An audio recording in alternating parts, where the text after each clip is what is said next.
Broadcasting from the business capital of the world, this is the Podcast Business News Network. Welcome back to the show. Randy Swaim joining us, our Marshall Goldsmith certified executive coach. That's him. Coaching for Relevance, the name of his company. He's from the Dallas, Texas area, but helping so many leaders and, executives all over the world with his work. We're excited for him to be back here to talk more about leading and his teams and how he overcame so much, and he's here helping you do the same. Welcome back, darling. How's everything? Doing good. How you doing? Yeah, I'm doing well, thank you. Can't complain. Another good week here. Fall is in the air. Excited for Halloween. I'm like a kid. What about you? There you go. And you know what? It is good because it's really good. Obviously, a lot of what I do is within aviation and everything, and jet pilots and stuff like that too. But there's as you know, with the documentary and the Hollywood movie about coming out pretty soon here. That's going to be kind of going worldwide probably. So that's kind of cool. Oh, wonderful. Well, thanks for filling us in. And also got to commend you, right, with your work of serving our country. Thank you for that. And for those that don't know, tell us a little bit of that background, if you don't mind, and what brought you here today. And we're ready for the topic too. Oh, okay. And so you want me to just give a short version of my background? Sure. Thank you. Okay. And most of my background, and you see this in the stories in the movie and also in the autobiography and everything. But so much of my dream has been, and what my journey has been, is in aviation and flying in the military and all that. And then for the last for about the last 25 to 30 years, I've been focused on bringing a lot of that awareness to, professional flight crews and jet pilots and things of that nature, and instructors who are going to teach those folks and things of that nature and everything. And some of the people that I've worked with, I'll just mention this just very quickly, and this can be somewhat in a hint for today. But one of the guys that I totally have always appreciated, and you see this in both stories, the movie and the documentary, is General Richard B. Myers, who was the chairman of the Joint Chiefs of Staff from 2001 to 2005. But he was also the squadron commander when I was in the 335th Chiefs back in 1981 to about 1985. And one of the things that I tell people is I learned so much from him about leadership and all that, but not one thing was because of anything he verbally told me. Yeah. What it was I truly developed and became and all of that because of what I saw him do, apply, create, and engage with, and how he did that. And he's the finest leader, with which, in fact, I was talking with a jet pilot that I had kind of worked a little bit with about 2 days ago. And we were talking about my the movie and the autobiography, and it was kind of interesting because I mentioned Richard B. Myers and stuff, and he said, "Oh yeah, I met him one time, long time ago." I said, "Really?" Kind of thing. He said, "Yeah." We talked for just a minute, but just in my story, you'll see he's the guy that I so appreciate because I've learned so much about him and about leadership and really doing the great job and everything. So yeah, just part of the story. Thank you for sharing that. What did you want to enlighten us with today? What path are we walking down today, darling? What I'll do here today is I'm going to kind of bring out a little thing, and a little bit of it, I will say, is just a little bit of a follow-on. It's not a direct thing, but from last week, you remember I was talking about this path, the path of drifting, and how people do that, and how you don't want to do that, and be aware of that. And remember, we were talking about drifting, and I mentioned sometimes when a team is drifting, it may be that the factors are putting it about to the side a little bit here that's a better place for them to be successful, or it can be a stressful time and everything. And so, last week, you remember we talked about this aspect of drifting and some of the uh, problems with that. But here, it's not a direct bring out from that, but it is the key aspect of leadership, and it's sort of true when you're talking about organizational maneuverability concepts, which are unpredictable environments where the factors that are coming on scene are not exactly the same as what you may have expected and things of that nature. And what it is I'll just kind of throw it out here real quick and then I'll mention some things about it. But it was actually, I heard it was actually stated, and it's just a short thing, but it's very true. And the listeners may remember the name John Bevere, and he's a faith-based person, and he kind of came out with this. But as soon as I heard him say that, I said, you know what? That's pure leadership too. It's not just, you can put it in a faith-based concept or realizing your leadership in developing, what's that happening. But what I'll do is I'll share just a quick thing that he pointed out, and I'll mention a couple of things about it to sort of bring a little bit of a picture out for it, and then we can continue on there. But one of the things that I'll just give you the quote that he said, which was very good. Like I said, as soon as I heard this, I said, you know what, that is leadership, and I said Mm-hmm. it's very effective in challenging situations and everything. But here's what he said. He said, when you're talking about, and he said it in the concept of when somebody is, doing something, they have to do this. But I also bring in this aspect that when you're leading your team, guess what? You have to be aware of this. And I'll kind of give a couple of insights into that. But here's the quote that he said, and it is exactly right. At the very end of his talk, they pointed out some of the bullet points and stuff. And one of the bullet points simply said this, that you have to be able to connect the dots between gifting and calling. And of course, in his concept, it was about, God calling you to do this kind of thing. But in what I want to bring today, it's not so much that. It's like every person on your team, even you as a leader, you have gifts, which means Mm-hmm. you have certain capabilities, you have certain abilities to be able to do this and accomplish this, or maybe see this or whatever. Those are gifts. But here's the thing. When you talk about the other thing, a calling is very, very different. And if Yeah. you're not a faith-based person or if you're just a leader, what you have to understand is what is it that is your calling today? And Mm-hmm. it doesn't mean you just have to put it in one thing.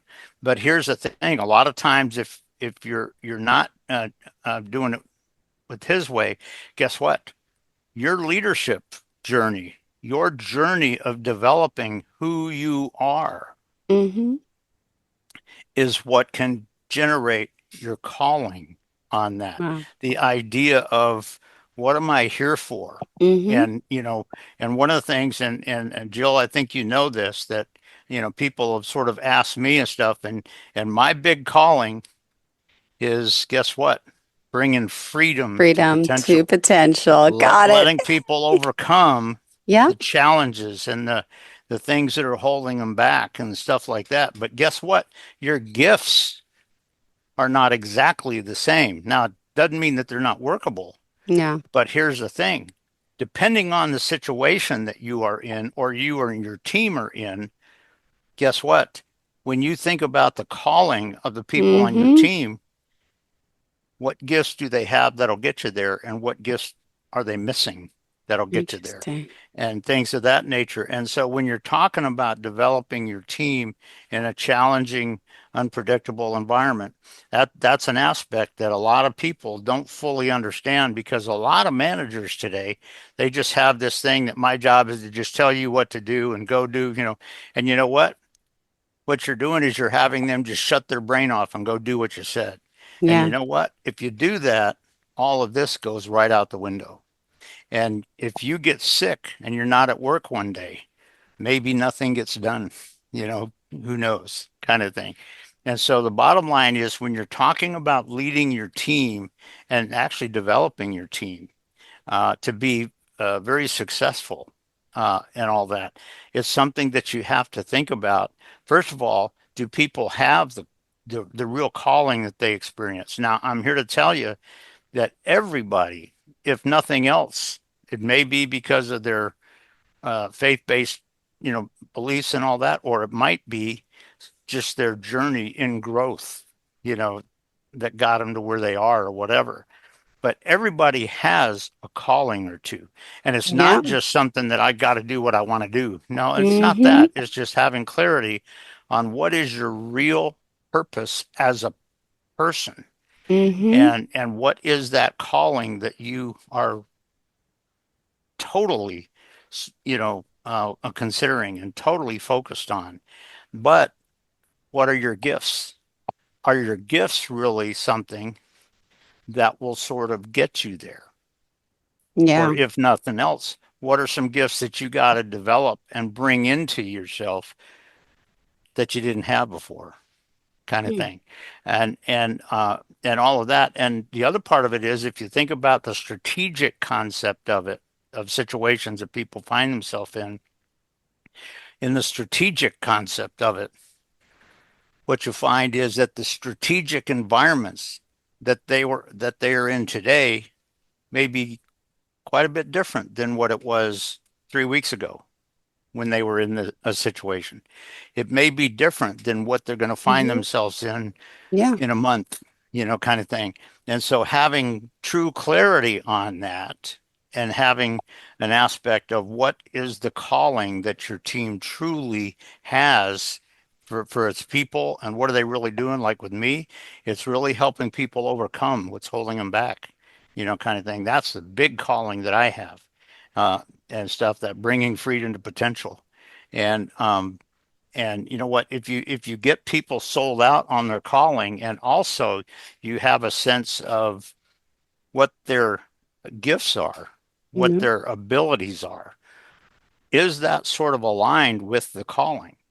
And the bottom line is, to what extent do you need to connect the dots between those two to get those two connecting with each other so that you can really exercise that and achieve that?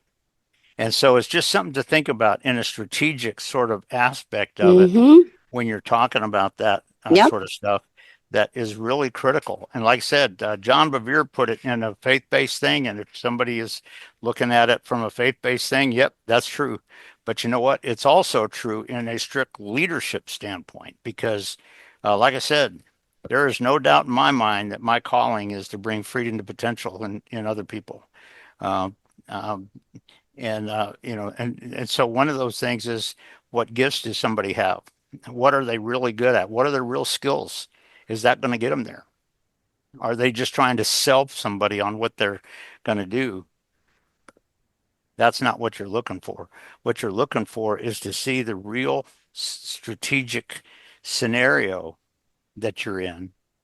And this is the calling that we're looking to achieve. And by the way, if person A on my team has this sort of as a calling, and person B has this as a calling, and person C has this as a calling, guess what? To what extent can those three all work together?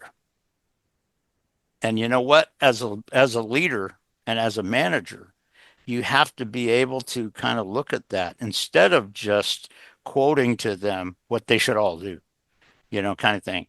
Have, get a picture there of in the current situation with the team that we have, Yeah.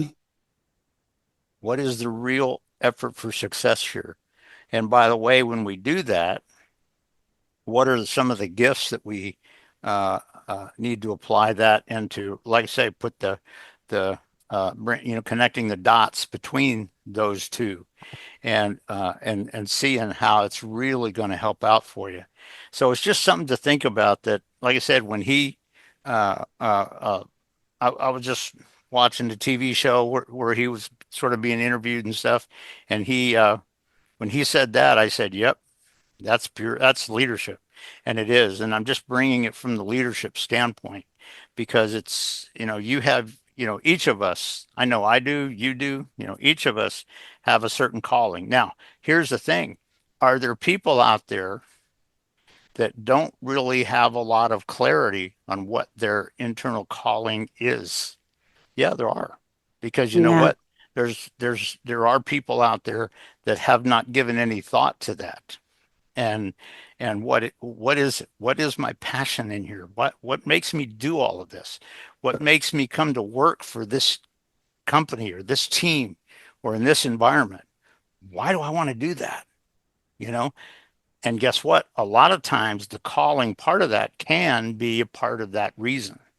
And so it's just something to think about when you're looking at this strategic aspect of all of that and how those two are coming together. And like I said, as a leader, it's not just about you dictating and telling people stuff Yeah. and having them just shut their brain off and not thinking about it. Yeah. But some of it is given some questions along the way that help them really determine this, what you're calling. And as a leader, one of the things you also want to do is while you're watching your team interact together, even if it's just at a social thing kind of thing or whatever, when you see your team interacting together, Yeah. what do you perceive as what could be the calling in this person or that person? And what are you going to do if you sort of sense that? You know what you can do? You can just go have a chat with them. Nothing that says, hey, you got to fix this, you got to do this different. No, a chat that gets them an Mm-hmm. experience of this sort of thing, but also helps them to connect with the gifts that they have. And how are you going to arrange those in such a way that the team is successful? Because they don't have to be exactly like you, kind of thing. You guess what? People are different. When you have two people different, talking to each other, those two people are very often different. Sometimes they're not as different as it seems like it could be, but it's all those are just examples of this when you're talking about true leadership. And guess what? Like I said, when you're talking about what we talked about last week with the drifting aspect of it, you know what? What's your awareness on that? And what's your gifting, what's your calling really on this? If you see that drifting starting to happen, what do you need to do differently? Because you know what? Sometimes it's very simple. I gave the example of an airplane flying. Guess what? Sometimes it's very simple. Just turn back this way 5 degrees and keep it there or whatever, kind Yeah. of thing. But again, it's also part of how long it took for you to notice that, kind of thing. But the bottom line is when you're in uh, organizational maneuverability situations, when you're in situations where things get kind of challenging a little bit and things are not just as easily predictable as you would have expected. And probably all of us have heard people that sometimes say, well, that should have been like this. It should have been like that. Well, you know what? It wasn't. And so what should you have done different given that situation? And that's what a lot of people don't typically think about if you look at the way a lot of people respond to that in today's uh, environment. Some people can, but there's a lot of people that instead of doing the right thing at the right time, what they have a tendency to do is to just make excuses for why it just didn't go the way they thought it would. Yeah. And you know what? You have to kind of understand what your true calling is. And it's not just calling attention to myself. It's not just saying, blaming it on something else if I didn't do it right. No, it's what is the calling. Like I said, my calling, as you well know, bringing freedom to potential in all that I do and overcoming things and making other people be able to do that and all this sort of stuff. And that's true. But the bottom line is it was a very good message that he brought out. And again, I just share it as the last point here. But, he just brought it out as, as a leader, connect the dots between the gifting and the calling of your people Mm-hmm. so that they can connect those two and they understand how, if this is my calling and this is Yeah. what I want to accomplish, you know what? I may have to focus on this one aspect a little bit more because I'm not as strong in that area or whatever, kind of thing. And what it can do is, if you do that well and you're a real leader on that, it can get your people ready for some unexpected success and to be aware of situations. Because really, that's part, if you think about this aspect of connecting the dots between gifting and calling in a person, guess what? That's part of situational awareness. It's not just saying, okay, here's where we are. We're moving this fast. This is the weather out there, or anything like that. A lot of situational awareness is within here. Yeah. And can we really do that in an effective way? And so it's just something to think about. That, like I said, when I heard him say that, uh, uh, uh, I said, you know what? That's leadership. It is very much so. And when you're talking about things that are kind of going crazy, like if drifting is coming on board or something else, kind of thing. Um, those two things, being able to connect the dots between those two in your people, but also within yourself, is huge. And so Yeah. I just throw it out there as just something to think about. Got it. Well, thank you for that. And we still got 5 more minutes left in your show. And not everybody knows their calling, though, I must say, right? I think we're all born with something, but sometimes it's hard to evolve or to get out. Some people go through life not knowing their calling to the very end. How do you make it possible to help people really understand and know what they're meant to do? Well, what I would say on that is, it's a good question, by the way, Jill. Thank you for asking it. You're Very welcome. good question. But it's one of the things that a leader has to truly understand. It's not just about you dictating and telling. It's about you being able to ask the right questions. Questions. Yeah. And a lot of times when you ask the right questions, they understand what they've been hiding without even being aware of it. Oh, wow. And they may, if you've approached them in a strict dictatorial kind of thing, they may have gotten Yeah. away from it and thrown it aside because they just shut their brain off. You don't want that. You want your team able to really process and be able to do that. And if you get people that can do that, now, some people, like you implied there, some people may take a couple of days to really get it. And you know what? They may need to think about that for a couple of days. But as a leader, guess what? A few days later, you can say, how's your thinking coming on that? What are you coming up with? What does it sort of look like? And get them kind of responding and stuff like that. But I'll tell you what, also, if you know yours, like in my case, bring freedom to potential kind of thing, and that's the real thing, helping people Mm-hmm. overcome that stuff and everything. But if you know what that is on yours, and you employ it and communicate it correctly and right, guess what? Some amazing things can happen because their feeling of your reaction is sometimes a lot better and a lot more amazing than other people might have realized. And so all of that is asking the right questions, having some of the wonderful conversations where you're not just dictating and pointing fingers at them, but you're having those conversations that get their processing going within themselves. And if they come up with something, okay, what's the value of that? Oh yeah, okay. Well, I'll tell you what, what's the risk of that? When was the last time that came into play for you? Oh, wow. Yeah, good point. And, kind of thing. What do you need to be aware of, going forward and things of that nature?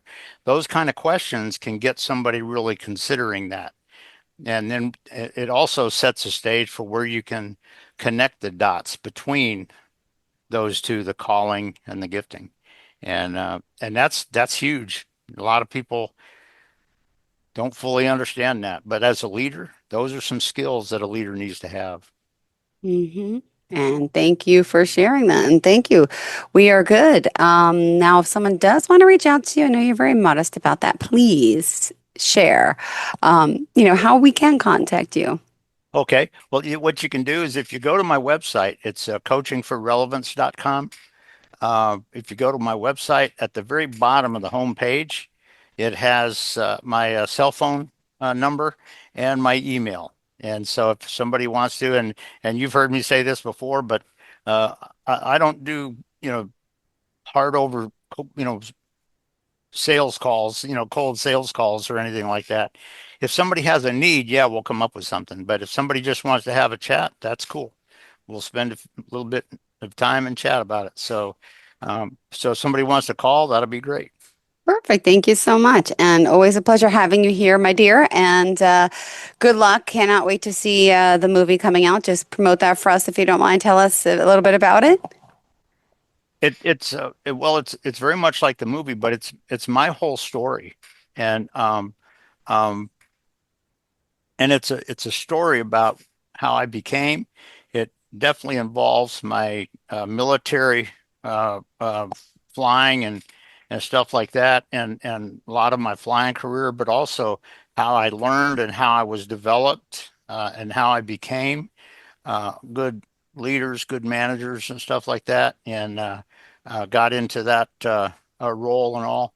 But then it also breaks into account some of the struggles that I had, and how I reacted to some of them, and how I learned and developed to be able to overcome some of that. And it also holds a few examples in the last probably 10 to 15 years that are sort of amazing in what my journey has become, and how I'm doing it a lot different than I did 35, 45 years ago. And Right. and so just it's a good picture on that. And I will say this, that a lot of people, in fact, I will say this, that I was on a NPN Hub Mm-hmm. roundtable event for authors the other day, and Great. they mentioned one thing, but the head of it actually put the link into theirs of the little minute and a half video of the conclusion of my movie and everything, and Mm-hmm. uh, and a couple of the people that watched it just made amazing comments about it. So I think that uh, I think there's some amazing aspects growing out there that makes people want to, watch the movie. And I'm looking forward to that. And it's just because, like I said, my movie, it's not about calling attention to myself, but you've heard me say this before. But Mm-hmm. if I pass away, and 20 years after I'm dead and gone, people don't even remember my name, I'm okay with that. But what I Mm-hmm. hope for is that people say, oh, 20 years ago, there was this guy, he brought out an insight, and I Yeah. brought that to my life. And boy, it made a difference. It was revolutionary for my life. And I'm just so glad of that. Beautiful. If that's the case, then I'm happy with that, because that's what I'm about. It's just not about me. It's about hopefully the difference you make, and just what people have seen and become. Beautiful. Thank you so much. Enjoy the rest of your day, darling, and cannot wait to connect. Can't wait to meet you in person one of these days. It's been years, too long, but we'll make You that know what? happen I'll tell soon. you what, I will look forward to meeting you in person, my friend. No two ways. I I know. totally value getting on with you here, and I totally appreciate you, my friend. Same here, sweetheart. Thank you. Talk soon. Okay, Bye. take care. Bye bye.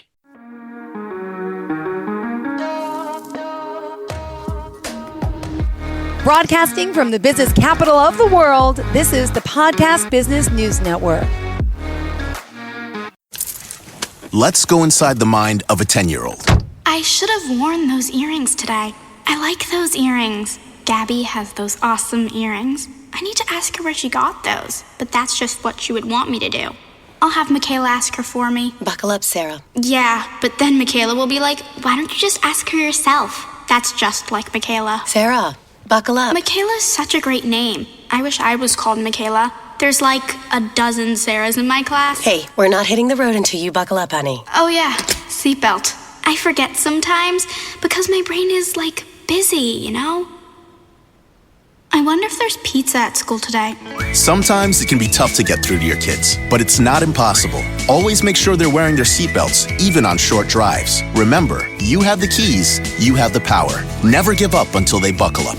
A message from the National Highway Traffic Safety Administration and the Ad Council. Visit safercar.gov/kidsbuckleup for more information.